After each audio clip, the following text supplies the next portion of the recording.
Hello my dear student, welcome to NEET super 15 solution. আজকে তোমাদের জন্য নিয়ে এসেছি খুব ইম্পর্টেন্ট একটা টপিক। সেই টপিকটা হচ্ছে নিউটনস থার্ড ল যে আছে ওই ল এর উপরে এই টপিকটা। তো এই টপিকটার নাম হচ্ছে দেওয়ালের সাথে কোনো বস্তুর সংঘর্ষ করালা। তাহলে ওখান থেকে ঘাত বল কিভাবে বার করবে, ঠিক আছে? তো এই টপিক থেকে নিটে মোটামুটি 4 থেকে 5 বার অঙ্ক এসেছে, 5 বার বা 6 বার অঙ্ক এসেছে। তো একই টাইপের অঙ্ক, ঠিক আছে? ক্লাস 12 11 এ যে এক্সাম হয় ওখানেও এসেছে, ওয়েস্ট বেঙ্গল বোর্ডের প্রায় নিটেও এই অঙ্কটা এসেছে, মানে বিভিন্ন কম্পিটিশন এক্সামে এই অঙ্কটা আসে। তো চলো এই অঙ্কটার আজকে আমরা মানে কনসেপ্ট জেনে নেব। প্রায় 20 মিনিটের মধ্যে ভিডিওটা আছে বা হবে। তো এই 20 মিনিটের মধ্যে তোমরা এই পুরো কনসেপ্টটা জেনে যাবে, আর এই কনসেপ্টের যা অঙ্ক আসবে তুমি কিন্তু করতে পারবে, ঠিক আছে? একটাই সূত্র আসবে বেরিয়ে। তো চলো শুরু করা যাক। তাহলে এই টপিকটার নাম কি? দেওয়ালের সাথে বলের সংঘর্ষ। আর এর শর্ত কি? যদি দেওয়ালের সাথে বলের সংঘর্ষ হয় আর তাহলে কিন্তু কোনো লস, এনার্জির কোনো লস হবে না বা লাভ হবে না, এটাই হচ্ছে শর্ত। দেওয়ালের সাথে বলের সংঘর্ষ হওয়ার ফলে বস্তুর বা বলের কোনো হবে না, এনার্জি লস হবে না বা লাভ হবে না। তাহলে কিন্তু এই কনসেপ্টটা প্রযোজ্য, আগে বলে দিলাম। তো চলো, যেমন ধরে নাও এখানে একটা ওয়াল আছে। ফার্স্ট ধরে নাও এখানে একটা ওয়াল আছে। আচ্ছা, এই ওয়ালটা বোঝার আগে ছোট্ট একটা কনসেপ্ট আমরা দেখে নিই। ধরে নাও এখানে কোন একটা বস্তু আছে, এই বস্তুটাকে ধরে নাও তুমি এক্স অ্যাক্সিসে ছুড়ে দিলে। কোন অ্যাক্সিসে? এক্স অ্যাক্সিস বরাবর ছুড়লে। তাহলে বস্তুটার গতিবেগ কোন অ্যাক্সিসে পাওয়া যাবে? অবশ্যই এক্স অ্যাক্সিসে। ধরে নাও আমি এই মার্কারটাকে এক্স অ্যাক্সিসে এভাবে ছুড়ে দিলাম, তাহলে কোন দিকে যাবে? এক্স অ্যাক্সিস বরাবরই যাবে। আবার যদি পক্ষান্তরে আমি এটা বলি কি, এই মার্কারটাকে উপরের দিকে ছুড়ে দিলাম, তো উপরের দিকে কোন অ্যাক্সিস আমরা জানি সাধারণত সেটা ওয়াই অ্যাক্সিস লিখি, ঠিক আছে? তাহলে ওয়াই অ্যাক্সিস বরাবরই যাবে, ও তো আর এক্স অ্যাক্সিস বরাবর যাবে না। এক্স ওয়াই অ্যাক্সিসে ছুড়লে ওয়াই অ্যাক্সিসে যাবে, এক্স অ্যাক্সিসে ছুড়লে এক্স অ্যাক্সিসে যাবে। তাহলে বস্তুটাকে আমি এক্স অ্যাক্সিস বরাবর ছুড়লাম, তাহলে এক্স অ্যাক্সিসে গেল।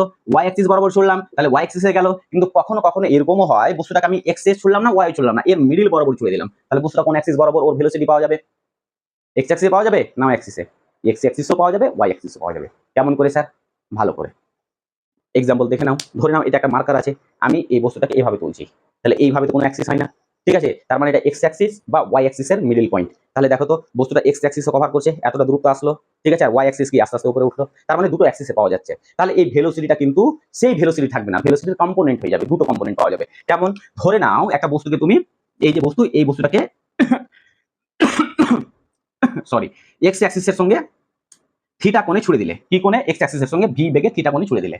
যদি তুমি এক্স অ্যাক্সিসের সঙ্গে ভি বেগে থিটা কোণে ছুড়ো, তাহলে এক্স অ্যাক্সিস বরাবর ওর যে ভেলোসিটির কম্পোনেন্ট হবে সেটা কি হবে জানো? V cos theta. আবার ওয়াই অ্যাক্সিস বরাবর এর কম্পোনেন্ট কি হবে? V sine theta. বুঝেছো? তার মানে ভি ভেলোসিটিটা দুটো ভাগে ভাগ হয়ে যাচ্ছে, এক্স অ্যাক্সিসের সঙ্গে ভি কস থিটা, ওয়াই অ্যাক্সিসের সঙ্গে ভি সাইন থিটা। কেন স্যার? কারণ বস্তুটা ধরে নাও এই জায়গাতে আছে, এখান থেকে চলে যেতে এই জায়গাতে গেল, তাহলে এই জায়গাতে ওর ভেলোসিটি দেখো তো, ওয়াই অ্যাক্সিস বরাবর এতটা পাওয়া যাচ্ছে আর এক্স অ্যাক্সিস বরাবর এতটা পাওয়া যাচ্ছে। তার মানে দুটো অ্যাক্সিস ওর ভেলোসিটি আছে, তাহলে ভেলোসিটি এক্স অ্যাক্সিসে কত পাওয়া যাবে? ভি কস থিটা, আর এটা হবে ভি সাইন থিটা। এখন মজার বিষয় হলো, যদি থিটাটা ওয়াই অ্যাক্সিসের সঙ্গে বলে দিত, ওয়াই অ্যাক্সিসের সঙ্গে থিটা কোণে ছুড়া হলো ভি বেগে, তাহলে কি করতো? তাহলে তোমার উল্টে যেত। তার কারণ এটা হয়ে যেত তোমাদের ভেলোসিটিটা এই অ্যাক্সিস বরাবর হয়ে যাবে ভি কস থিটা, আর এটা হয়ে যাবে তোমাদের ভি সাইন থিটা। তাহলে আমরা বুঝবো কিভাবে স্যার? তুমি বুঝবে, একটা সূত্র আছে, আমরা ছোটবেলা আমাদের স্যার আমাদেরকে পড়িয়েছিল মনে রাখার জন্য, লাগা কস খাড়া সাইন। তার মানে লাগা কস মানে কি? থিটাটা যে বাহুটার সঙ্গে লেগে থাকবে ওই বাহুটাই হবে কি? কস, ঠিক আছে? আর ওর পারপেন্ডিকুলার, দেখো থিটাটা প্রথমে এক্স অ্যাক্সিসের সঙ্গে লেগেছিল, তাহলে লাগা কস হলো, ঠিক আছে? ওর পারপেন্ডিকুলার কোনটা বাহু? এটা, তাহলে এই বরাবর ভেলোসিটি কি হবে? Sine theta. আবার যখন থিটাটা এর সঙ্গে লেগেছিল তো লাগা কস হয়ে গেল, ঠিক আছে? লাগা কি হয়ে গেল? কস হয়ে গেল, ঠিক আছে? আর খাড়া কি হবে? সাইন। তাহলে এটা খাড়া কি হবে? পারপেন্ডিকুলার কোনটা? এটা, তার মানে এটা সাইন। বুঝা গেছে? এটুকু যে বুঝতে পারবে কিনা পুরো ফিজিক্সে, ঠিক আছে, যে কোনো চ্যাপ্টারে গিয়ে এই টাইপের অঙ্ক প্রচুর আছে, মানে ক্যালকুলেশন করতে হয়। অঙ্কর কনসেপ্টটা অন্য চ্যাপ্টারের, কিন্তু তোমার এই টপিকের উপরে, ঠিক আছে, থিটা কোণে ছুড়ে দেওয়া হলো, প্রচুর আছে, মানে এই ক্যালকুলেশনটা করতে আসে। তাহলে তোমাকে মনে রাখতে হবে, ডিসপ্লেসমেন্ট বলো, ভেলোসিটি বলো, যেই বলো, তোমাকে যদি এক্স অ্যাক্সিসের সঙ্গে যদি বলে, তাহলে এক্স অ্যাক্সিসের আলাদা, যে কোনো অ্যাঙ্গেলে যদি বলে তখন এক্স অ্যাক্সিস আলাদা হবে, ওয়াই অ্যাক্সিসে আলাদা হবে। তো চলো এইটুকু আমরা বুঝে নিলাম, টুকে নাও, মিটিয়ে দিই। আচ্ছা, নেক্সট, এখন এই যে নিটে আমাদের অঙ্ক এসে বা কম্পিটিশন এক্সামে কি টাইপের অঙ্ক আছে, প্রথম প্রবলেম দিয়ে আমরা সব সলভ করব। প্রথমে 1 নম্বর প্রবলেম হচ্ছে, কোন একটা বস্তুকে ভি ভেলোসিটিতে, কোন একটা বস্তুকে ভি ভেলোসিটিতে কোন একটা ওয়ালে ছুঁড়ে মারা হলো, তাহলে ওয়ালের সঙ্গে এখানে এসে সংঘর্ষ হলো। সংঘর্ষ হয়ে তাহলে এর ভর আমি ধরে নিলাম, বস্তুটাকে যে ছোড়া হয়েছিল এর বেগ প্রথমে ধরে নিয়েছিলাম ভি। যখন ছুঁড়ে বস্তুটা কি হলো? প্রতিফলন হলো, যে কোনো বস্তুকে মারলাম আবার প্রতিফলন হয়ে ফিরে আসলো, তার মানে ও ভি ভেলোসিটিতে ফিরে আসলো। কেন স্যার ভি ভেলোসিটি বাড়লো না কমলো না কেন? কারণ এর কোনো এনার্জি লস হয়নি বা গেইন হয়নি। আমি আগেই বলেছি এই টপিকটাতে তোমাকে শর্ত হিসাবে ধরে নিতে হবে বস্তুটাকে মারার ফলে ওর কোনো কি এনার্জি লস হয়নি বা লাভ হয়নি। তাহলে ও কি হবে? ভি ভেলোসিটিতে গিয়েছিল, সংঘর্ষ হওয়ার পরে আবার ভি ভেলোসিটিতে ফিরে আসবে। এখন কোশ্চিন হলো কি, ওয়াল দ্বারা কি হলো? ওয়াল দ্বারা বস্তুটির ওপর ঘাত বল কত? তার মানে বস্তুটির ওপর ঘাত বল কত? ঘাত বল। তাহলে এই যে ঘাত বল সমান তোমরা মনে রাখবে বস্তুর ভর বেগের পরিবর্তন। কি মনে রাখবে? বস্তুর ভর বেগের পরিবর্তন, ভর বেগের পরিবর্তন,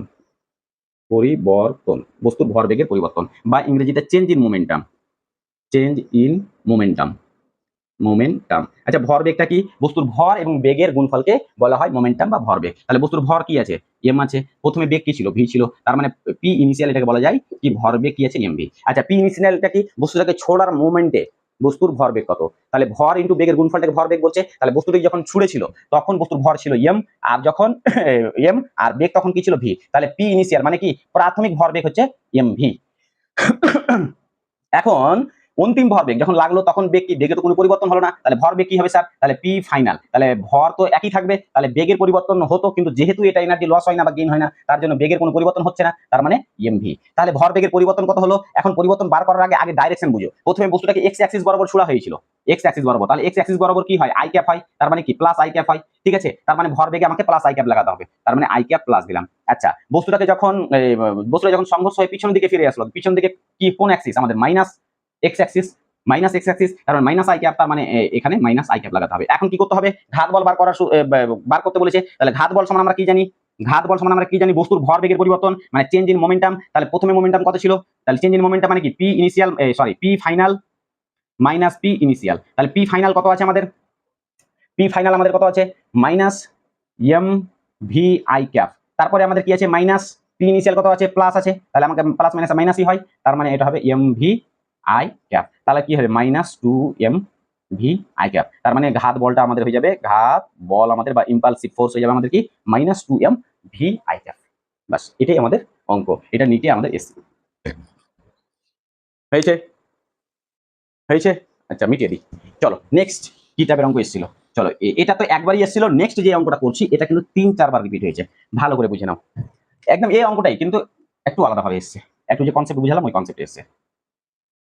এই যে এম ভরের একটা বস্তুকে, আমরা কি ছিল? এম ভরের একটা বস্তুকে ভি ভেলোসিটিতে একটা ওয়ালের সঙ্গে, ঠিক আছে, একটা ওয়ালের সঙ্গে থিটা কোণে, ওয়ালের সঙ্গে থিটা কোণে, ভালো করে বুঝো, ওয়ালের সঙ্গে থিটা কোণে একটা বস্তুকে, এম ভরের একটা বস্তুকে, ঠিক আছে, ভি বেগে, ঠিক আছে, ওয়ালের সঙ্গে থিটা কোণে মারা হলো, ঠিক আছে, পাঠানো হলো। তাহলে এখানে যে কোণ করবে সেটা হচ্ছে থিটা, ওয়ালের সঙ্গে কোণটা বলেছে থিটা, ঠিক আছে। তো যেহেতু হ্যাঁ থিটা বলেছে, আর তারপরে আমাদের বেগটা কি হচ্ছে? ভি। যখন সংঘর্ষ হচ্ছে তাহলে সংঘর্ষের পরে বস্তুর বেগ কি হচ্ছে? ভি।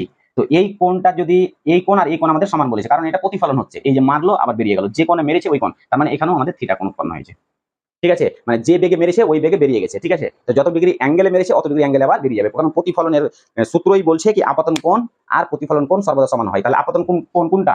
আপতন কোণ, তো আপতন কোণ তো আমাদের এটা হবে, আর এটা দুটো সমান হবে, কিন্তু আমাদের ওয়ালের সঙ্গে যেটা কোণ বলেছে এই কোণটা আর এই কোণটা কি হবে? আমাদের সমান হবে। এই কোণে বেরিয়েছিল তো এই কোণে আমাদের মানে এসেছিল তো এই কোণে বেরিয়ে গেছে। এখন আমাকে কি বার করতে বলেছে? এই ঘাত বল কত? কি বলেছে? ঘাত বল কত? তাহলে ঘাত বল বার করতে গেলে কি লাগবে? বস্তুর ভর বেগের পরিবর্তন। তাহলে বস্তুর ভর বেগের পরিবর্তন কত? মানে পি ইনিশিয়াল, মানে পি ইনিশিয়াল মানে প্রাথমিক ভরবেগ কত ছিল? তাহলে প্রাথমিক ভরবেগ আমরা কি বলতে পারবো? প্রাথমিক ভরবেগ আমরা কি বলবো বলো? প্রাথমিক ভরবেগ মানে এই বস্তুটা এই যে এখানে এসে পড়লো, তাহলে প্রাথমিকের ভরবেগটা কি? ও দুটো ভাগে ভাগ হয়ে যাচ্ছে না, কারণ থিটা ডিগ্রি অ্যাঙ্গেলে পড়ছে না, দেখো তো থিটা অ্যাঙ্গেলে এভাবে পড়ছে, তার মানে এক্স অ্যাক্সিসে ওর ভরবেগ থাকবে আর ওয়াই অ্যাক্সিসে ভরবেগ থাকবে। আচ্ছা, তাহলে কিভাবে স্যার এটা করবো? দেখো এই যে এই বাহুটাকে বাড়িয়ে নাও, তাহলে এই যে অভিলম্ব এটাকে আমরা বাড়িয়ে নিলাম। আচ্ছা, ফার্স্ট দেখো, ফার্স্ট আমাদের এই যে এটা, এই যে এটা আমাদের এভাবে বেরিয়ে যাচ্ছে। আচ্ছা, এখানে যে কোণ করে আছে, প্রথমে আমরা ওয়ালের সঙ্গে ছিল, তো ওয়ালের সঙ্গে কোণ করে আছে মানে কোনটা? এখানে অ্যাকচুয়ালি এই কোণটা, কারণ ওয়ালের সঙ্গে কোণ করে আছে। তাহলে আমাদের যে বস্তুটা যাচ্ছে, তো বস্তুটা যে যাচ্ছে কোন বরাবর? এই বরাবর যাচ্ছে, তাহলে ও ওয়ালের সঙ্গে কোণ করেছিল, তো ওয়ালের সঙ্গে কোনটা কোণ ধরতে হবে? এটা অনেকজন এই কোণটা ধরে, এই কোণটা না, কিন্তু এই কোণটা। তাহলে এই কোণটা যখন ধরবো তখন বস্তুর বেগ ভি আছে, ঠিক আছে, তাহলে ওর বেগটা দুটো অ্যাক্সিসে ভাগ হয়ে যাবে।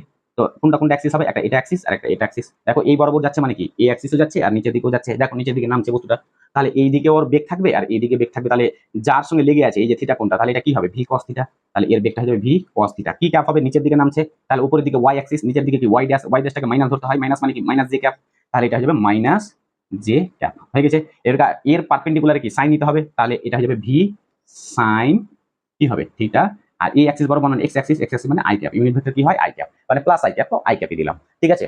তো দুটো ভাগে ভাগ হলো। এবারে চলে আসো আমাদের এইটা, এই যে বস্তুটা প্রতিফলন হয়ে এইভাবে বেরিয়ে যাচ্ছে, তাহলে এইভাবে বেরিয়ে যাচ্ছে মানে কি? এই দিকে ওর বেগ থাকবে আর এই নিচের দিকেও বেগ থাকবে। তাহলে কোন কোণটা বলেছে? এই কোণটা আমাদের বলেছে, তাহলে এই কোণটা লেগে আছে, তার মানে এই বরাবর বস্তু কি হবে মাইনাস ভি কি হবে কস থিটা জে ক্যাপ, আর কোন বরাবর থাকবে এই বরাবর, তাহলে এই বরাবর কি হয়ে যাবে minus V sine theta I cap, কারণ এটা যদি এক্স ক্যাপের ইউনিট ভেক্টর আই হয় তাহলে এটা কি বিপরীত মাইনাস এক্স ক্যাপ, এটাকে minus x cap minus x Axis, তাহলে এর ইউনিট ভেক্টর কি হবে মাইনাস আই ক্যাপ হবে।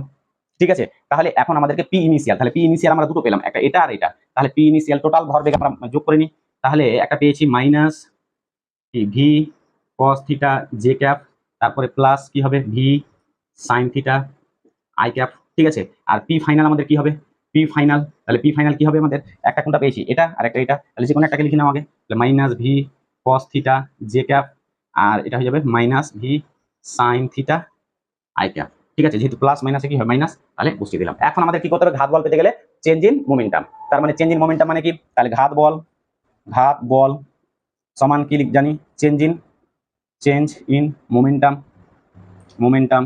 আচ্ছা, চেঞ্জ ইন মোমেন্টাম মানে কি P final minus P initial, তাহলে পি ফাইনালের মান কত দেওয়া আছে minus V cos theta J cap minus V sine theta I cap. আচ্ছা, ভরবেগ যেহেতু বার করছি আমরা ভরটা সব জায়গায় মাল্টিপল করে দাও। ঠিক আছে, এটা হলো, আচ্ছা এটুকু মিটিয়ে দিই আমরা।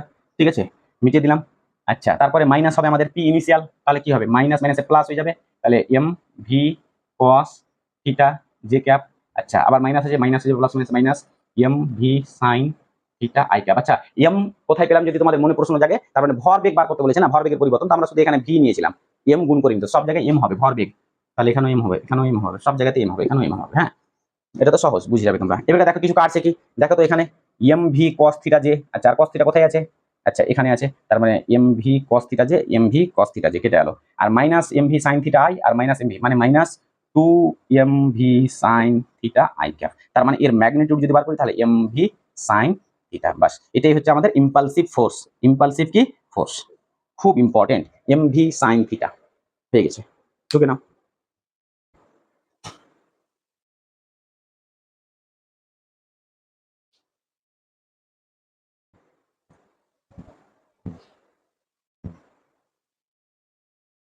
হয়েছে। আচ্ছা, তাহলে আমরা যেটা পেলাম M V sine theta, impulsive force কি এম ভি সাইন থিটা। এখন কোশ্চিন হচ্ছে তোমাকে বলে দিবে কি কোনো একটা বস্তুকে ওয়ালের সঙ্গে 30 ডিগ্রি কোণে ফেলা হলো, ভালো করে বুঝো নিটে অঙ্কটা কিভাবে করবে, আর নিটে যেভাবে এসেছিল কোন একটা বস্তুকে ভি ভেলোসিটিতে এম ভরের কোন একটা বস্তুকে ভি ভেলোসিটিতে ওয়ালের সঙ্গে 30 ডিগ্রি কোণ করে ফেলা হলো। ঠিক আছে, ফেলার পরে সংঘর্ষ হওয়ার পরে ভি বেগে আবার ফিরে গেল। ঠিক আছে, তাহলে তোমার ইম্পালসিভ ফোর্স কত, তাহলে তোমাকে কি করতে হবে, এতগুলো ক্যালকুলেশন করতে হবে না, এটা শুধু এর জন্য বোর্ডের এক্সামের জন্য ক্লাস 11 এর। তাহলে তোমাকে কি করতে হবে ইম্পালসিভ ফোর্স আমার মনে রাখবে 2 mv sin থিটা। ঠিক আছে, এবার তোমার যদি না মনে থাকে তাহলে তুমি এভাবে বার করবে তাড়াহুড়ো করে, আর যদি মনে থাকে তো বেশি ভালো, আর মনে রাখাই ভালো, কারণ কম্পিটিশন পরীক্ষাগুলোতে কি টাইম পাওয়া যায় না, তার জন্য কি করতে হবে 2 mv sin থিটা। তাহলে এখানে তুমি মান বসিয়ে দাও 2, বস্তুর ভর একটা দেওয়া থাকবে কি 5 কেজি বা 10 কেজি, তাহলে 5 যদি দেওয়া থাকতো 5, বস্তুর ভেলোসিটি দেওয়া থাকতো 10 মিটার পার সেকেন্ড, বসিয়ে দিতা sin থিটা, থিটার মান কত আছে 30 ডিগ্রি, তুমি বসিয়ে দাও, অঙ্ক হয়ে গেল। তাহলে এই টাইপের অঙ্ক তোমাদের প্রচুর আছে, বুঝতে পেরেছো। চলো তাহলে 2 mv sin থিটা এখানে লিখে নি, 2 mv sin থিটা। ঠিক আছে, হয়েছে। নেক্সট যে কোশ্চেনটা এসছে, এখান থেকে 3টে অঙ্ক এসছে। ঠিক আছে, একটা প্রথম টাইপ দেখালাম, এটা সেকেন্ড হলো, তৃতীয় টাইপ বলছে কি একটা এম ভরের বস্তুকে ঠিক আছে, একটা এম ভরের বস্তুকে ভি বেগে ঠিক আছে ছোড়া হলো এবং অভিলম্বের সঙ্গে 30 ডিগ্রি কোণ করলো বা থিটা কোণ করলো, অভিলম্বের সঙ্গে 30। দেখো দুটো কোণ করবে, একটা ওয়ালের সঙ্গে বললে গেলে তোমার সূত্র হবে 2 mv sin থিটা, আর এখন যদি তোমাকে বলে যে অভিলম্বের সঙ্গে থিটা কোণ করে পড়লো, অভিলম্বের সঙ্গে, অভিলম্ব কোনটা আমাদের এটা, অভিলম্ব কিভাবে টানতে হয়, ওয়ালের পারপেন্ডিকুলারে যেখানে ওয়ালে ফেললো, ও যে ওয়াল আছে ওই ওয়ালের পারপেন্ডিকুলারে একটা অভিলম্ব টানতে হয়। ঠিক আছে, যেহেতু আপাতন কোণ আর প্রতিফলন কোণ কি হয় সমান হয়, তাহলে ওখান থেকে বার করতে গেলে আমাকে কি করতে হয়, অভিলম্ব টানতে হয় আপাতন কোণ বার করতে গেলে বা প্রতিফলন কোণ বার করতে গেলে। তো তার জন্য আমাকে কি করতে হবে, কি যদি আমাকে বলে কি অভিলম্বের সঙ্গে থিটা কোণ করলো, থিটার মানটা 30 ডিগ্রি হতে পারে, 40 ডিগ্রি হতে পারে, 37 ডিগ্রি হতে পারে, যে কোনো 57 ডিগ্রি হতে পারে, 50 হতে পারে, 60 হতে পারে, যে কোনো মান। তো বললো তাহলে ইম্পালসিভ ফোর্স কি হবে, তাহলে এই ক্ষেত্রে ইম্পালসিভ যে ফোর্স, ঠিক আছে, তো 2 m ভি সাইন থিটা না হয়ে এখানে কিন্তু কস থিটা হবে। আচ্ছা কিভাবে হবে স্যার, এটা তুমি কিভাবে হবে, তুমি তোমার এটা হোমওয়ার্ক থাকলো, তুমি এটা থিটা ধরলা। ঠিক আছে, এবার থিটা ধরে যেভাবে ক্যালকুলেশন করলাম সেম ওইভাবে ক্যালকুলেশন করবে। তখন ফার্স্টের ক্ষেত্রে আমাদের থিটা এটা হয়েছিল, তখন কোনটা এটা হয়ে যাবে, এটা ধরে তোমাকে করতে হবে, তাহলে এটা হয়ে যাবে আমাদের এমভি কস থিটা আর নিচেটা হয়ে যাবে এমভি সাইন থিটা। তো তোমার এটা হোমওয়ার্ক থাকলো, তুমি বাড়িতে করে অবশ্যই, যদি তুমি পুরো ভিডিও দেখে থাকো, যে দেখবে, যদি তুমি বুঝে থাকো তো দ্বিতীয়টা করে আমাকে অবশ্যই ওই কমেন্টে ফটো পাঠাবে। ঠিক আছে, তাহলে তোমাকে মনে রাখতে হবে যদি বাইরে থেকে মানে অ্যাঙ্গেলটা বলে তাহলে কত হবে, impulsive force 2 mv sin theta, আর ভেতর থেকে বললে কি হবে 2 mv cos থিটা। বাস, ওকে, থ্যাংক ইউ।